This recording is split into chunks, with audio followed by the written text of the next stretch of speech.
Part 2। George की हरकतें अब और भी ज्यादा उग्र होती जा रही थी। उसके जोरदार झटकों से पूरा विमान बुरी तरह कांपने लगा। पायलट के लिए जहाज को कंट्रोल में रखना लगभग नामुमकिन हो गया। कुछ ही पलों में जॉर्ज ने पिंजरा तोड़ डाला और पूरी तरह रैम्पेज मोड में आ गया। वह पास पड़ी हर चीज उठाकर सामने की ओर फेंकने लगा। एक पुलिस वाला मजबूरी में उस पर गोली चला देता है, लेकिन जॉर्ज गोलियों को बिल्कुल नजरअंदाज करते हुए सीधे लोगों की भीड़ में घुस जाता है। अब जॉर्ज का आकार पहले से कहीं ज्यादा बढ़ चुका था। वह 2-3 झटकों में ही गोली चलाने वालों को गिरा देता है और बाकी लोगों को ऐसे उछाल देता है जैसे कोई मुर्गी के चूजे उठा रहा हो। एक सैनिक मशीन गन उठाकर जॉर्ज पर फायरिंग शुरू कर देता है। उधर डेविड जमीन से ट्रैंक्विलाइजर गन उठाता है, लेकिन तभी उसे एहसास होता है विमान में अब सिर्फ वही और जॉर्ज बचे हैं। बाकी सभी या तो मारे जा चुके थे या जॉर्ज के पैरों तले कुचले जा चुके थे। शायद जॉर्ज अब भी अपने मालिक को पहचानता था, इसलिए उसने डेविड पर तुरंत हमला नहीं किया।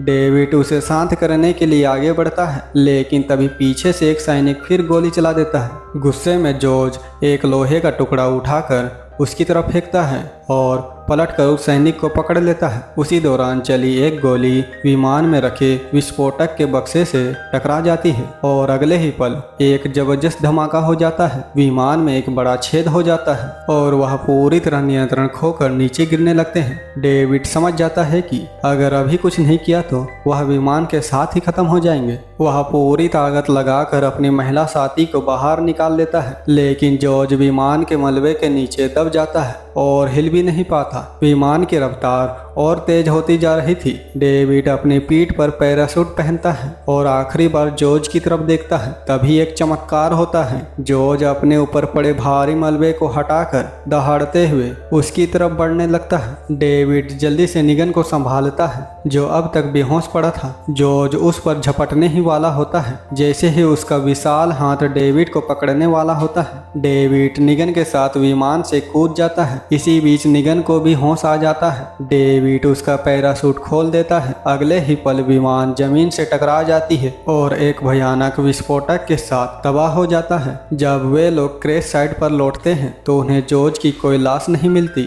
यानी साफ है जॉर्ज अब भी जिंदा था। निगन सेना को चेतावनी देता है कि इन रैम्पेज दैत्यों का लक्ष्य शिकागो है, लेकिन एक अफसर उसकी बात को हल्के में ले लेता है। डेविड खुद ही शिकागो जाने के लिए एक विमान चुराने का फैसला करता है, लेकिन तभी निगन उसे पकड़ लेता है। जान बचाने के एहसान में निगन उसे विमान की चाबी दे देता है। दोनों विमान लेकर सीधे रैम्पेज दैत्यों की ओर निकल पड़ते हैं। उधर सेना भी दैत्यों को ट्रैक कर लेती है और एक मिसाइल सीधे उन पर दाग दी जाती है, लेकिन हैरानी की बात यह होती है कि मिसाइल का उन पर कोई असर नहीं पड़ता। फिर सेना भी एक और टीम भेजती है, लेकिन वह भी जॉर्ज और विशाल भेड़िए के हाथों खत्म हो जाती है। अब उस घमंडी अफसर की अकड़ टूट चुकी थी। डेविड दूर से शहर में उड़ता धुआं देख चुका होता है। उसे समझ आ जाता है कि वह देर से पहुंचा है। सड़कों पर टैंक उतर चुके होते हैं। अचानक उसके सामने से एक बख्तरबंद गाड़ी उड़ती हुई आती है